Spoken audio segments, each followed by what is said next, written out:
신약성경 마태복음 5장 13절부터 16절까지 함께 받들어 읽겠습니다.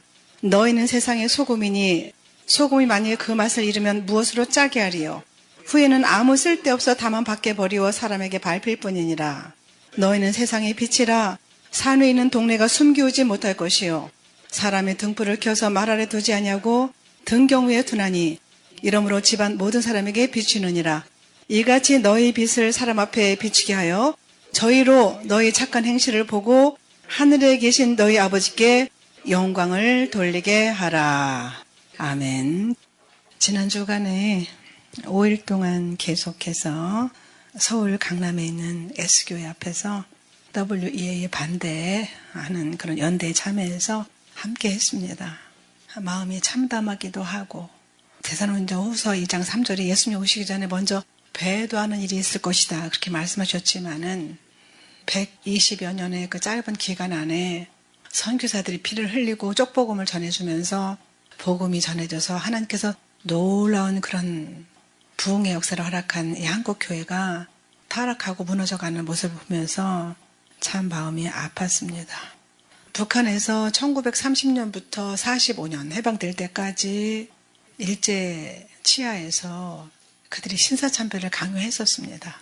그러면서 거기서 이제 신사참배를 반대하는 운동이 이제 교회에서부터 일어났고 2,000여 명이 투옥되고 200여 교회가 문을 닫았고 순교자도 50여 명이 나왔고 우리가 잘 아는 주기철 목사님 수많은 그런 순교자들이 피를 흘리고 이 나라가 보전이 됐잖아요. 그런데 신사참배를 가결했던 북한 땅은 공산화가 돼가지고 지금까지도 아사자가 속출하고 있고 그냥 명분뿐인 교회는 몇 개 있지만은 다 예배를 폐하고 지금도 여전히 성경을 봤다고 예배를 드리다가 발각되고 밀고자들에 의해서 투옥되고 계속해서 사형장의 이슬로 사라지는 그런 순교의 물결이 계속해서 이어지는 곳이 바로 북한입니다. 이스라엘 역사를 봐도 다윗 왕 때까지는 그래도 괜찮았잖아요. 그런데 솔로몬 왕이 이방 땅의 여인들을 사랑해서 데리고 와가지고 일천의 처첩들을 두었어요. 후비가 700명이고 빈장이 300명이고 왕비들이 왕의 마음을 돌이켰더라. 열왕기상 11장 3절에 말씀하시는데 그러다 보니까는 나라가 완전히 우상숭배 밭이 되어버렸어요. 그래서 이제 그 아들 때에 솔로몬 아들 때에 나라가 찢어집니다. 그래가지고 10지파는 북이스라엘로 그리고 남유다와 이제 베냐민 지파는 남유다로 북이스라엘과 남유다로 그렇게 찢어져가지고 남유다는 20명의 왕이 있었고 아달랴까지 그리고 북이스라엘은 11명의 왕이 있었는데 결국은 그들도 우상숭배를 따라가다가 북이스라엘이 먼저 아수르에 망하고 그리고 남유다가 바벨론에 망하고 남유다는 얼마나 끔찍하게 망했냐면은 그 마지막 왕 시데기야가 끌려갑니다. 그 아들들을 보는 앞에서 죽여요. 그리고 두 눈을 빼고 포로로 잡혀가는 그런 끔찍한 일이 벌어졌죠. 지금 윤석열 대통령이 감옥에 있지만은 그가 하나님께로 돌이키면 하나님께서 그 머리를 드실 것이고 그가 하나님 앞에 겸비하지 않으면 그는 버림받을 것입니다.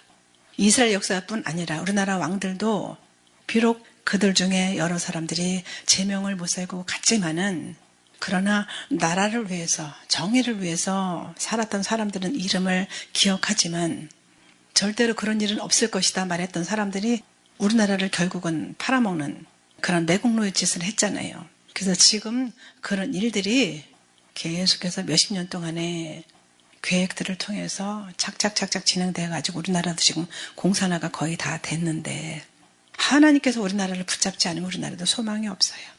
그런 모든 원인이 바로 배도라는 겁니다. 그렇게 교회들이 지도자들이 타락해서 배도를 하고 유명한 목사들이 유명한 교회들이 앞장서서 작년에 로잔대회를 하고 올해는 WEA를 강행을 했어요.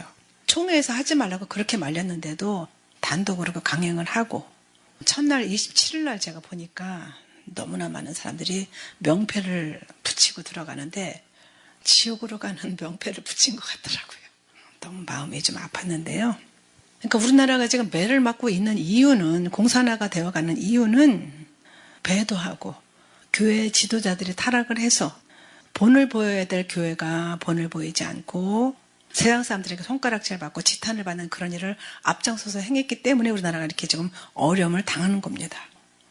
우상 숭배하고 하나님을 떠났을 때 악한 왕을 세우는 거거든요. 우리가 성경에서 사무엘 상하를 봐도 역대 상하를 봐도 열왕기 상하를 봐도 역사적으로 기록된 사실이에요. 하나님은 죄악이 관영할 때까지 내버려 두셨어요. 가나안 7족속의 죄악이 관영할 때까지 내버려 두셨고 완전히 그 죄가 목에까지 찼을 때 그들을 멸하고 가나안 땅을 차지해라. 그렇게 출애굽한 이스라엘 백성들에게 명하신 사실을 우리는 알 수 있습니다. 역사적인 사실들을 보면 그 중에서도 하나님께서 그들이 행한 모든 사실들을 선도 기록해 놓고 악한 것도 왜 기록해 놨을까? 너희들이 그런 모든 사실을 보고 마음에 경종을 받고 선을 행하라. 오늘 본문에도 보면은 너희 착한 행실을 보고 하늘에 계신 너희 아버지께 영광을 돌리게 하라 이렇게 말씀하셨어요. 이 착한 행실은 사람들이 생각하는 어떤 도덕적인 선한 행실을 말하는 것이 아닙니다. 하나님이 선이라고 하는 것은 하나님 말씀에 순종하는 것을 선이라고 말씀하셔요. 갈라디아서 5장 24절에 보면 그리스도 예수의 사람들은 육체와 함께 그 정과 욕심을 십자가에 못 박았느니라 그래요. 그런데 욕심 때문에 작년에 로잔 대회 때도 나라에서 국제적인 행사를 했기 때문에 500억이 넘는 돈을 지원을 했다고 합니다. 이번에도 WEA 대회도 세계적인 대회이기 때문에 오세훈 시장이 축사를 한 걸로 알고 있어요. 그러면 거기도 500억이나 넘게 지원이 되겠죠. 욕심이잖아요. WCC나 WEA나 같은 궤를 같이 하고 있고 그 위에는 누가 있어요? 바티칸이 있습니다. 예수회가 있습니다. 검은 세력들이 있습니다. 유다의 여호사밧 왕은 하나님께서 그와 함께 하시니까는 그가 다윗의 그 처음 길로 행해서 바알들에게 구하지 아니하고 하나님께 구했다. 역대하 17장 3절에 기록하고 계셔요. 그런데 여호사밧 왕이 아합 왕과 같이 연혼을 했습니다. 서로 딸을 주고받으면서 결혼을 했단 말이에요. 악한 자하고는 인사도 하지 말고 집에 들이지도 말고 길에서 만나도 인사도 하지도 말라 그랬어요. 집에 들이지도 말라고 했거든요. 그런데 우상을 섬기는 이세벨이라는 여자를 데려와 가지고서는 부인을 삼은 아합 왕과 연혼을 하고 같이 아람 군대를 맞아서 싸우게 됩니다. 그런데 여호사밧 왕은 그래도 하나님께 오로지 마음을 향해서 나갔기 때문에 그가 왕복을 입고 있었지만은 그는 살아났고 같이 전쟁에 나갔던 아합 왕은 왕복을 벗고 변장을 하고 나갔는데 역대하 18장 33절, 열왕기상 22장 34절에 보니까는 한 사람이 우연히 활을 당기어 이스라엘 왕의 갑옷 얼기를 쏜지라. 왕복을 벗었는데 우연히가 어디 있어요? 하나님 안에서는 우연히 없어요. 다 필연입니다. 왕이 그 병거 모는 자에게 이르되 내가 부상하였으니 내 손을 돌이켜 나로 군중에서 나가게 하라 하였으나 그날의 전쟁이 맹렬하였으므로 이스라엘 왕이 병거에서 스스로 부지하여 저녁 때까지 아람 사람을 막다가 해질 때 죽었더라. 하나님은 행한 대로 지은 대로 보응하시는 하나님이셔요. 에레미야서 17장에 보면은 우리가 행한 대로 지은 대로 보응하신다 그렇게 말씀하셔요. 하나님은 불꽃 같은 눈동자로 그 모든 것을 감찰하시고 보시고 계시죠. 은밀한 중에 행한 모든 것들, 우리의 숨은 동기까지도 다 살피고 그대로 갚으시는 하나님이셔요. 우리는 예수 믿는 사람입니다. 하나님께서 이 땅에 친히 오셔가지고 피를 흘려 죽어주셔서 우리를 값주고 사셨어요. 이 놀라운 은혜를 받았는데 예수 믿는 사람들이 먼저 하나님을 배도하고 그 악한 일을 서슴지 않고 있으니 우리나라가 온전할 리가 있겠습니까? 그래서 오늘 본문에서 말씀하시는 거예요. 너희는 세상의 소금이니 소금이 만약에 그 맛을 잃으면 무엇으로 짜게 할 거냐. 소금이 맛을 잃으면 밖에 버려져 가지고서는 사람들 발에 밟힐 뿐이다 그렇게 말씀하고 계셔요. 이때 산에서 말씀하신 이 교훈은 제자들에게 이 말씀을 하신 것이죠. 그런데 이제 누가복음 12장 1절에 보면은 거기에 수만 명이 모여가지고 서로 밟힐 만큼 되었다 그러셔요. 그러니까 이스라엘 그 당시 예수님이 서서 말씀하신 그 자리는 수만 명이 모였던 그 자리는 그 땅이 소리를 이렇게 증폭시켜가지고 앰프가 없었잖아요. 그 당시에는. 육성으로만 해야 되잖아요. 그렇게 소리가 증폭돼서 수십 배로 나갈 수 있는 그런 자리라고 이스라엘 과학자가 이제 규명을 했다고 하는데 성경의 소금은 변치 않는다. 너희는 세상의 소금이다. 그러니까 우리 보고 세상의 소금이라고 이제 말씀하시는 거예요. 소금이 맛을 잃으면 누구한테 밟힌다고요? 불신자들한테 밟힌다고 말씀하시는 거예요. 세상에 손가락질을 받는다는 거예요. 아유, 저게 무슨 예수 믿는 사람들이야. 아무리 건물이 화려하고 아무리 많은 배경을 가지고 아무리 수만 명의 성도가 있어도 소용없다는 거예요. 소금은 썩는 것을 방지하잖아요. 그래서 옛날에 우리 선조들은 소금에다 절여서 냉장고가 없을 때 고등어도 절이고 청어도 절이고 정어리도 절여서 겨우내 먹었잖아요. 얼마나 참 지혜로웠는지. 그렇게 영적인 부패와 타락을 막고 세상의 불의를 너희가 막아라. 그래서 맛을 내어라. 빛을 비춰라. 그래서 너희는 이제 소금이다. 이렇게 말씀하시는데 이렇게 마태복음 5장에서 예수님이 제자들한테 말씀하실 때 수많은 군중들 같이 변질되지 말라. 이렇게 하신 것이 아니라 소금은 변하지 않는 거잖아요. 그러니까 너희는 변질되지 말아라. 저도 몇 년 동안 파주 오살리 금식기도원에서 사역을 할 때 많은 목사들을 봤어요.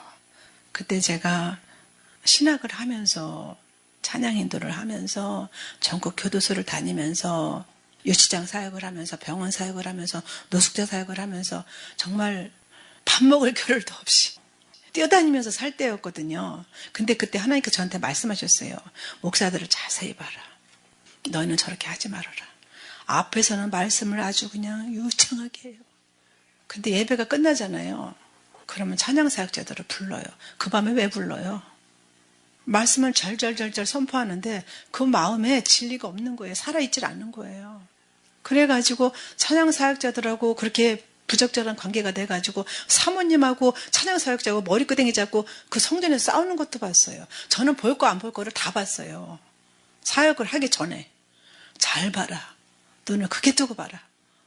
얼마나 이 음란과 명예와 권세와 돈 때문에 목사들이 무너지는지 말로 할 수가 없어요. 지금도 여전히 그런 일들이 왕왕 들리잖아요. 너희는 변질되지 말아라. 이것을 민수기 18장 19절에 너와 내 후손에게 변하지 않는 소금 언약이니라 이렇게 말씀하셨어요. 소금 언약이 뭡니까? 변하지 않는 하나님의 약속이라는 말씀이지요. 하나님 말씀은 변하지 않는다고 말씀하시는 거예요. 내 말이 소금 언약이니까는 너희들도 절대로 변하면 안 된다 이런 말씀이에요. 그런데 우리가 신앙생활을 10년, 20년, 30년 하면서 타성에 젖어서 변질되잖아요. 교만해지고 명예를 탐하고 자기 부인을 버리고 교회 집사하고 살고 저는 그런 걸 보면은 도대체 저 사람 안에 하나님이 계신가? 저 사람이 예수님에 대해서 아는 사람인가? 하나님이 살아계시는 걸 안다면 어떻게 그런 짓을 할 수가 있어요? 혹시라도 그런 죄에 빠졌다면 빨리 돌이켜야 되는데 그걸 못하더라고요. 이렇게 마지막 때를 전하는 아는 목사님이 있어요. 엄청 막 요한계시록도 풀고 국민은행 은행장까지 했어요. 그런데 자기 이상형이라고 남편이 있는 여자하고 그렇게 됐어요. 저한테 그분들이 상의를 했었어요. 안 된다 절대로 이거는. 끊으시오. 하나님 기뻐하지 않습니다. 당신들 지옥 갑니다. 근데 결국은 말 안 듣고 이혼하고 둘이 합쳐서 지금 살아요. 그러면서 계속 요한계시록 강의하고 다녀요. 저한테도 문자 와요. 그 사람들 휴가 될까요? 안 됩니다. 절대로. 하나님이 가정을 손수 만드셨기 때문에 가정을 깨는 죄악을 하나님께서 아주 싫어하셔요. 회개하고 돌이켜야죠. 그러니까 너희에게 준 복음을 변질시키지 말아라. 근데 예수님을 섬기고 따르기를 결심했다고 하면은 너희들은 절대로 변질되지 말아라. 만약에 죄를 범했을지라도 빨리 돌이켜라 그런 말씀이잖아요. 그러니까 지금은 사단이 성도들을 밀가부르듯 수단 방법 가리지 않고 공격하잖아요. 자기 때가 얼마 안 남았으니까는. 예수님을 믿고 영생을 얻는 것도 약 오르는데 죽음을 보지 않고 휴거를 받는다. 얼마나 약이 오르겠어요. 그러니까는 이 휴거를 믿는 분들은 영적 공격이 말도 못해요. 잠시 잠깐 또 깨어있지 않으면 여러분들은 자면서도 방언으로 기도하셔야 돼요. 방언으로 기도하면은 우리가 알지 못하는 그런 악한 사단의 공격들도 다 물리쳐 주시거든요. 성령이 말할 수 없는 탄식으로 나를 위해서 간구하시는 것이니까. 내가 1분 뒤에, 5분 뒤에, 30초 뒤에 무슨 일이 있을지 모르잖아요. 계속 방언으로 계속 기도하셔야 되는 거예요. 그러니까 우리가 휴거를 기다리느냐, 아니면은 정말 신랑 예수님이 나의 주님이시기 때문에, 나의 유일한 구세주시기 때문에 그분을 사랑해서 그분을 기다리느냐. 제가 동묘역에서 어떤 어르신을 만나가지고, 어르신 예수님 믿고 천국 가십시오, 이렇게 이제 전도를 했어요. 그랬더니 저보고 그러는 거예요. 예수 믿고 천국 가는 것도 맞는데요, 자기는 예수님을 너무 사랑하기 때문에 그분을 믿는데요. 그래서 제가 너무 이뻐가지고, 진짜 여자분 같으면 제가 안아줬을 텐데 남자분이라서, 아유, 어르신 정말 너무나 정확한 대답을 하셨습니다. 예수님을 정말 사랑하기 때문에 예수님을 믿는 거 맞지요? 그랬더니 허허, 그리고 웃으면 이제 가셨는데, 휴거를 기다리는 분들도 마찬가지예요. 내가 세상에서 살기 어려워서, 살기 힘들어서 예수님 오시길 기다리는 것이 아니라 예수님을 진정 사랑하기 때문에 그분을 손꼽아 기다려야 되는 겁니다. 그러니까 어떤 일이 있어도 너희들은 변질하거나 타락하지 말아라. 그러니까 소금은 맛을 잊지 않는다. 소금의 맛은 변하지 않는다. 인내해라. 그러면 좋은 날이 올 것이다. 그러니까 너희만큼은 변하지 말아라. 소금처럼 변하지 말아라. 이렇게 말씀하시는 것이죠. 너희를 보는 자들이 하나님을 보는 것처럼 보게 하라. 오늘 본문에 말씀하시잖아요.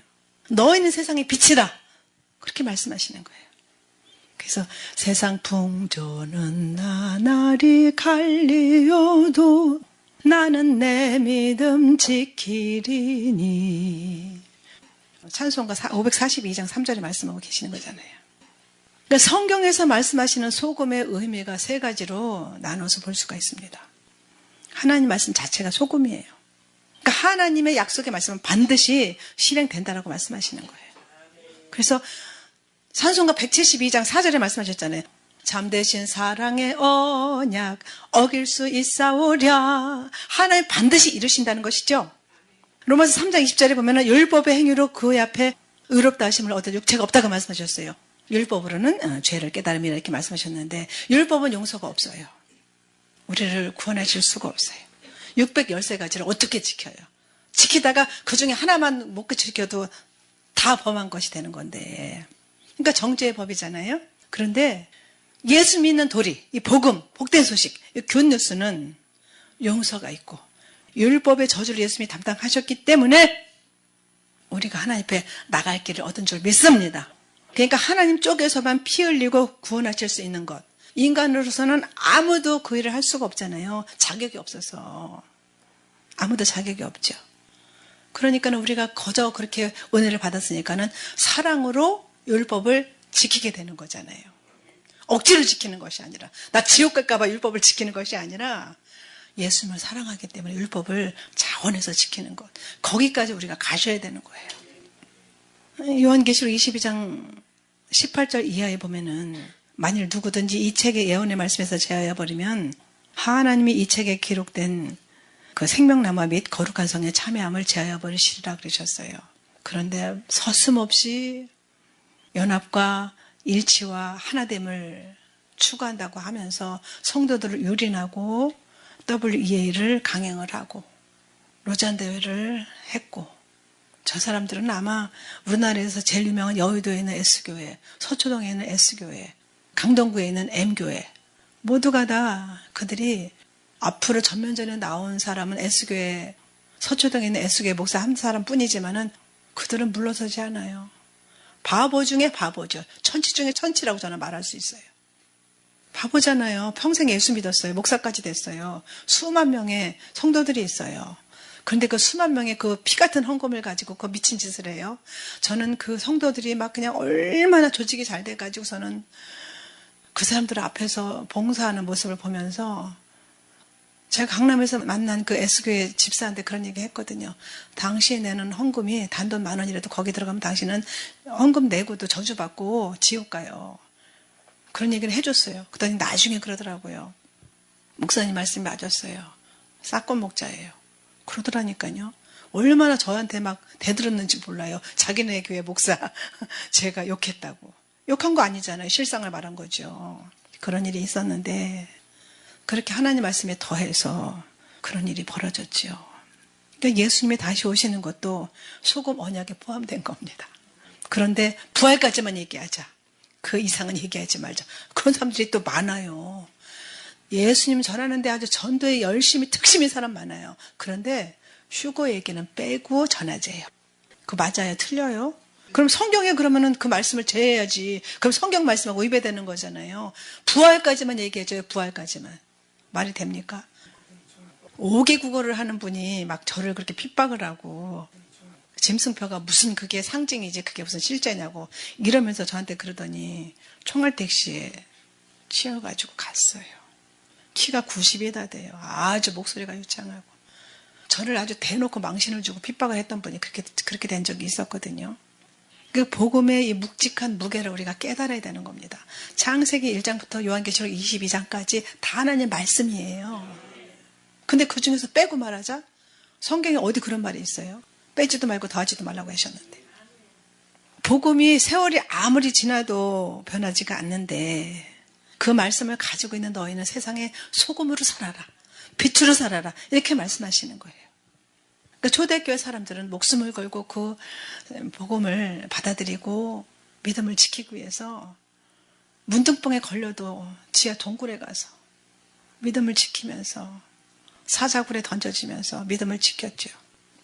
그러니까는 누구든지 성경을 읽으면 예수님을 만나게 되고 지금 성경의 역사 6,000년이 지났으니까는 뭐 성경을 좀 바꿀까? 이런 일들이 지금 벌어지고 있잖아요. 이제 앞으로는 AI를 통해서 자기들이 싫어하는 구절은 다 빼고 성경을 바꾼대요. 저는 옛날 성경 그대로 보거든요. 찬송가도 안 바꿨어요. 그때 하나님께서 말씀하셨거든요. 저한테. 돈 때문에 바꾼다. 저는 개혁 성경 안 봐요. 옛날 성경 그냥 보죠. 이상하게 만들어가지고서는 주께서 내 원수의 목전에 상을 베푸시고 그것도 이상하게 풀어놨더라고요. 틀리거든요.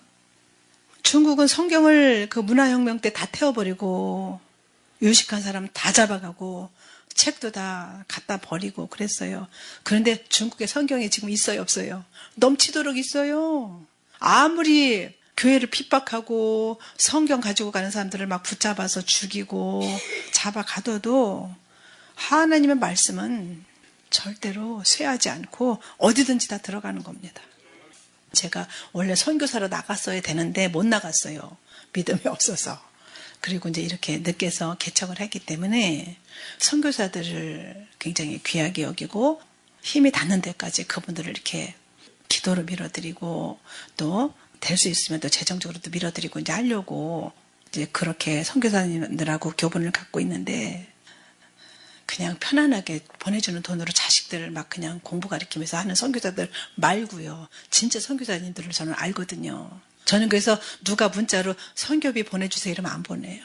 확실하지 않으면 안 보내요.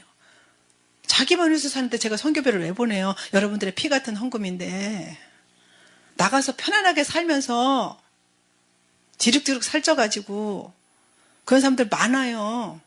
제가 선교지를 가봐서 알아요. 가보면은요, 우리보다 더 잘 살아요. 자식들을 아주 다 공부시키고, 막 자가용에다가 식모까지 두고, 그런 사람들도 있어요. 필리핀 같은 데 오지에 가면은요, 밥하는 사람, 빨래하는 사람 다 두고 살아요. 선교사들도 그런 사람들이 덜어 있어요. 돈 조금만 주면 되거든요. 어쨌든, 성경을 보면은, 골고다 언덕을 그렇게 힘겹게 올라가셨던 예수님의 그 땀방울이 느껴지고 성경을 보면은 십자가의 그 거친 숨소리가 들리고 성경을 보면은 예수님의 그 너무나 뜨거운 사랑의 체온이 느껴지고 성경을 보면은 예수님의 피가 흐르는 것처럼 느껴져서 내가 소성케 되고 다시 살아나고 성경을 보면은 우리 안에 영적인 살과 피가 다시 이렇게 도는 것처럼 느껴지잖아요. 얼마나 감사해요. 성경을 주셔서. 우리 살리는 말씀인데. 그러니까 그 말씀 자체가 이 성경이 소금이다. 그러니까는 말씀이 옥신되으신 예수 그리스도는 바로 소금 언약이신 줄 믿습니다. 제가 30대 초반에 그때는 이제 새벽 기도를 많이 했어요. 새벽 기도를 늘 했는데 빠지지 않고 새벽기도 갈 때마다 내 양을 먹이라고 늘 1년을 말씀하시는데 제가 도대체가 살 수가 없더라고요. 이제 하나님 말씀에 불순종하면 이제는 나는 죽는구나. 그렇게 할 만큼 아침마다 새벽마다 가면은 내 양을 먹이라. 내 어린 양을 먹이라. 그래서 하나님 택할 사람을 택하시옵소서. 어떻게 저 같은 사람을 부르십니까? 어찌하여 저 같은 부지랭이를 부르십니까? 그러고 계속 순종을 하지 않고 불순종을 했는데 조금 더 일찍 순종했더라면 젊음을 드릴 걸 중년을 드린 거예요. 계속해서 도망을 다니다가. 그러니까 이제 하나님 말씀을 우리 안에 있다고 하면은 그 말씀을 붙잡고 그 말씀을 따라서 순종했어야 되는데 제가 그때 어리석었던 것이죠. 두 번째로 소금은 여러분들 한 사람 한 사람 성도들의 소금입니다. 세상 사람들이 안 보는 것 같으죠? 다 봐요. 저 사람 예수 믿는 사람이래. 저 사람 목사래. 저 사람 권사래. 저는 오산시장에 전도 가잖아요. 절대로 물건값 안 깎아요. 그러니까 딴 사람들이 안 사가는 거 제가 갖고 와요. 그러면 목사님 그런 거 가져가지 말고 좋은 거 가져가세요. 이래요. 아니요. 사람들이 안 가져가는 거 주세요. 그냥 막 전배기 막 사람들 막 제치고 고르잖아요. 사갑에 사면서 저는 안 그래요. 그냥 앞에 있는 거 집어오던지 주는 대로 집어와요. 물건값도 안 깎아요. 조금 딴 데보다 비싸도 길에서 파는 분들 전도하면서 물건 팔아주거든요. 비싸도 그냥 사요. 다른 데서 10,000원인데 여기는 12,000원이다. 그래도 그냥 거기서 사요. 전도해야 되니까. 저 사람 목사인 줄 뻔히 아는데 가서 그 1,2,000원 박박 깎아서 뭐 하겠어요. 우리가 기도하고 찬송 부르고 말씀을 묵상할 때에 예수님이 우리를 향한 그 기대가 느껴지잖아요. 왜냐하면 찬송도 곡조 있는 기도이기 때문에 우리를 향한 하나님의 그 음성이 들리잖아요. 하나님은 우리에게 기대를 다 갖고 계시는 거예요. 30몇 년 전에 저에게 내 양을 먹이라 그렇게 하셨던 하나님께서 여러분들 각자를 하나님의 때에 하나님의 방식으로 부르신 줄 믿습니다. 여러분들 각 가정에서 여러분들 파송돼가지고 여러분들 각 가정의 파수꾼이잖아요. 나팔수잖아요. 그러니까 여러분들이 각각 지금 몸이 아프든 내가 연약하든 있는 자리에서 여러분들 사명을 감당하셔야 되는 거예요. 소금이니까. 여러분들 한 사람들 때문에 여러분들 가족이 다 살아요. 이웃들이 살 수 있고. 그래서 성도를 소금이라고 하셔요. 그러니까 예수님이 그렇게 값비싼 대가를 지불하시고 나에게 여러분 각자에게 기대를 갖고 계시는데 근데 지금 마라톤이 끝나가고 있죠? 우리에게 지금 오늘 시간 주셨어요. 우리에게 기회를 주셨어요. 그러면 오늘 각자 최선을 다해서 달려야 되는 거예요. 마라토너가 그냥 끝까지 힘들고 지쳐도 마지막까지 가서 쓰러지더라도 완주를 하잖아요. 저도 이번 주에 많이 힘들었어요. 그 와중에 안 심을까 하다가 마늘도 심었어요. 양파도 심었어요.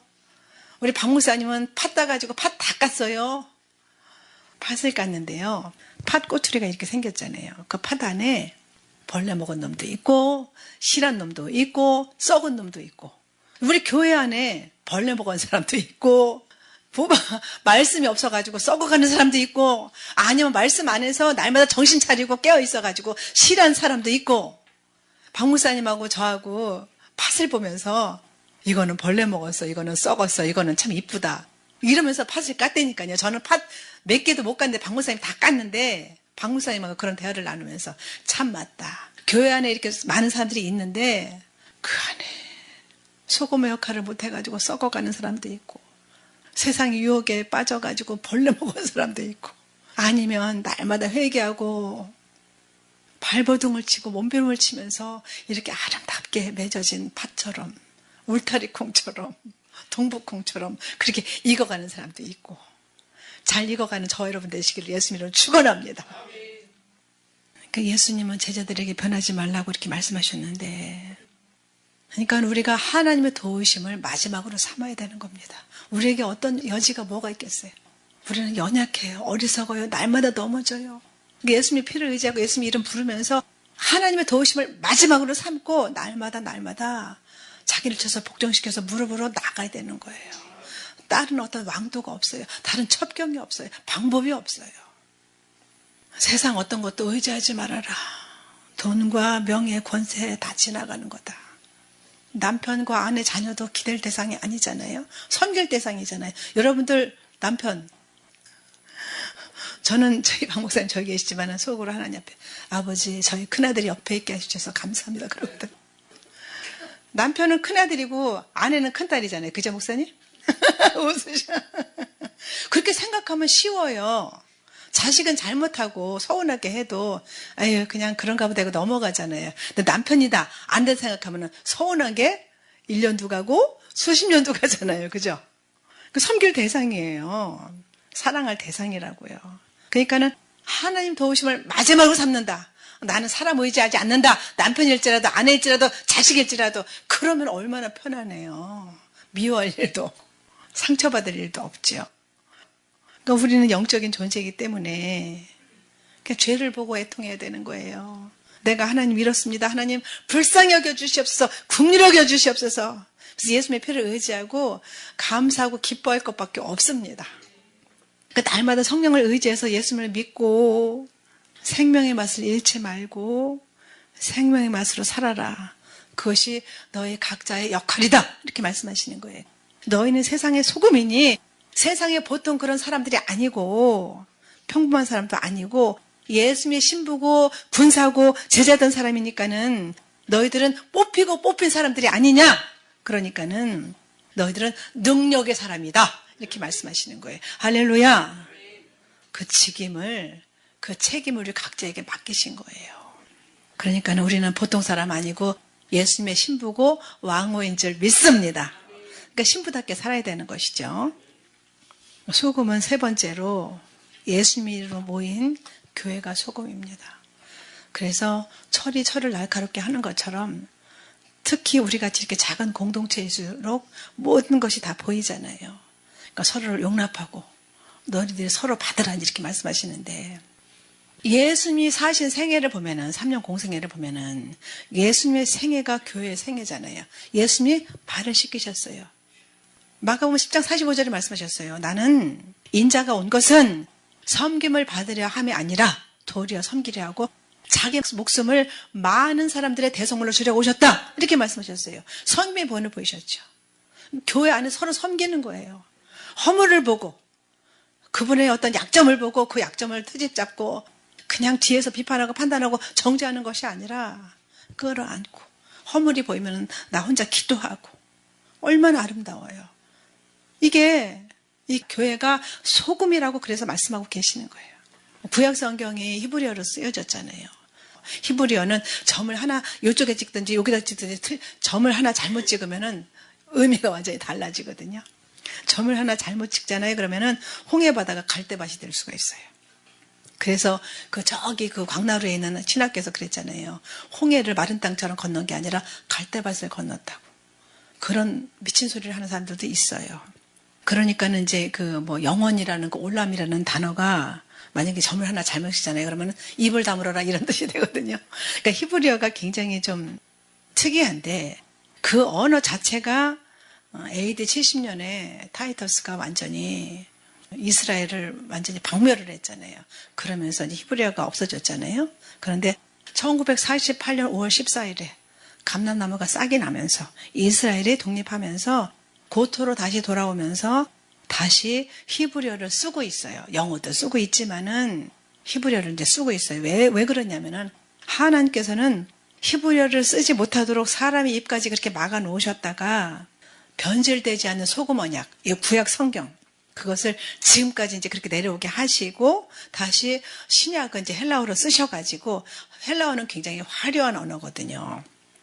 굉장히 언어가 여러 가지로 뜻이 많아가지고 막 변해요. 구약 성경하고 달라서. 그러니까 성령께서 그렇게 히브리어로 쓰셨다가 헬라어로 쓰게 그렇게 이끌어 오셨는데, 그러니까 예수님의 그 복음을 전하시니까는 히브리어도 다시 쓰게 되고 지금까지 이제 그 말씀이 변하지 않게 하셔서 우리 성도들로 하여금 그 말씀으로 우리를 지금까지 치리하시고 목자가 되셔가지고 여기까지 인도하신 것이죠. 그런데 전도는 누구 보고 하라 그래요?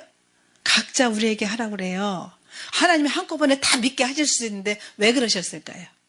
우리 각자한테 상 주시려고. 전도에 미라는 것으로 사람들을 구원하기를 기뻐하셨다 그렇게 말씀하셔요. 아니 하나님이 한꺼번에 다 그냥 80억 명 다 예수 믿게 하셔가지고 데려가시면 얼마나 좋겠어요. 근데 그렇게 안 하셨어요. 저 밀림에 가가지고 세상에나 사람들을 잡아먹는 식인종한테 가서 잡혀먹으면서까지 복음 전하고 그런 실제 일화가 많이 있어요. 우리가 창끝이라는 영화를 봐도 알잖아요. 상으로 찔러 죽였잖아요, 선교사를. 그런데 그 부인하고 아들이 거기를 또 갔어요, 안 갔어요? 또 갑니다.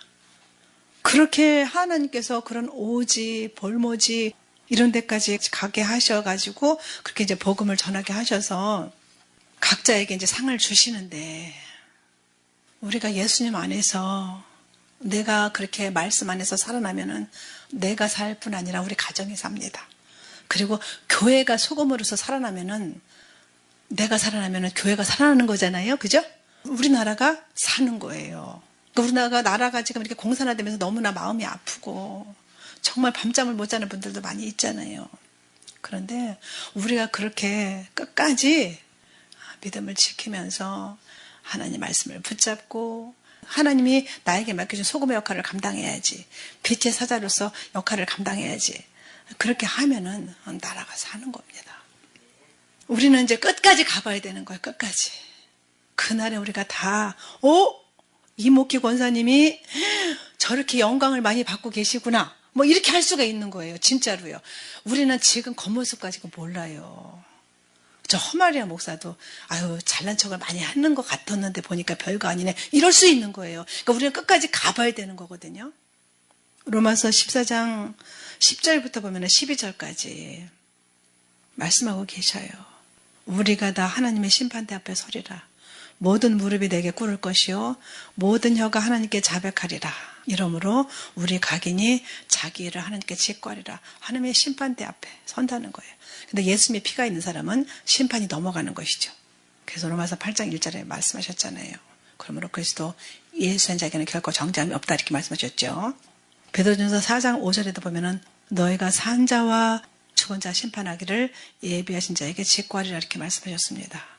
고린도후서 5장 10절에도 보면은 이는 우리가 다 반드시 그리스도의 심판대 앞에 드러나 각각 선악간에 그 몸으로 행한 것을 따라 받으려 함이라 이렇게 말씀하셨습니다.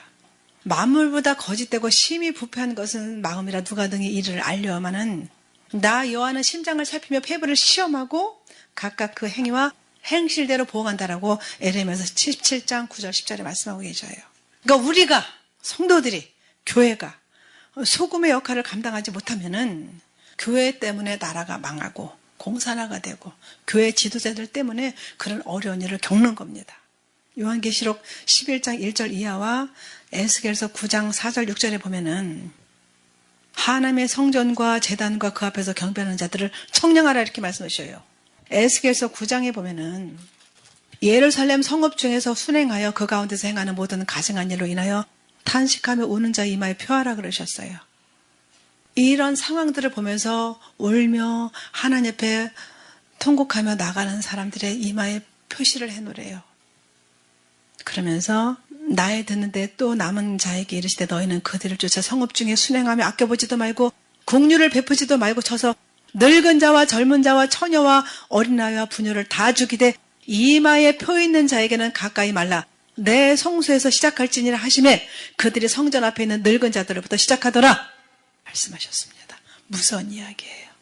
성전의 늙은 자들이 누굽니까? 교회 지도자들, 장로, 지금으로 말하면 목사들, 교회 오래 다니는 사람들 얘기하는 거잖아요. 오늘 본문에 보면은 너희는 세상의 소금이다. 그 맛을 잃으면 너희들은 밖에 버리워서 사람에게 밟을 뿐이다. 너희는 세상의 빛이다. 산에 있는 동네가 숨겨지 못할 것이고 사람이 등불을 켜서 높은 데다 두지 않느냐. 그러니까는 너희 빛을 그렇게 사람들에게 비추게 해서 너희들이 하나님이 원하시는 말씀대로 순종해서 그 착한 행실로 하늘에 계신 너희 아버지께 모든 사람들의 영광을 돌리게 하라. 이렇게 말씀하고 계셔요. 밝은 빛이 임하면은 어둠이 떠나갑니다. 각자가 우리 가정에서 또 교회 안에서 또 세상에서 빛의 사자가 돼가지고 기도의 제물되고 섬김의 제물됨으로 우리나라가 끝까지 예수님 오실 길을 예비하는 그 사명을 끝까지 감당함으로 하나님을 기쁘시게 하는 저 여러분 되시기를 예수님 이름으로 축원합니다. 하나님 감사합니다.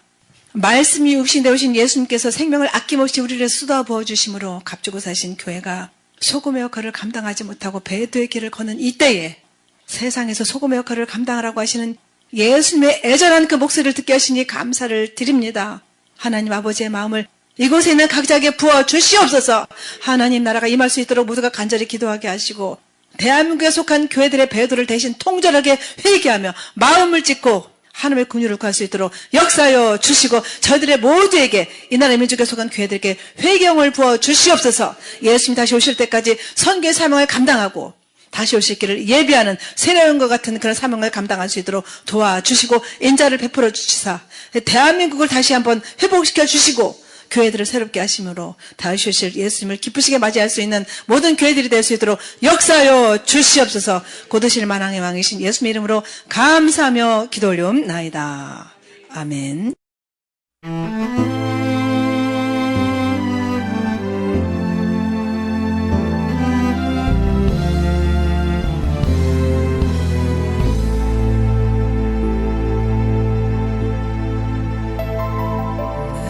정말 빛이냐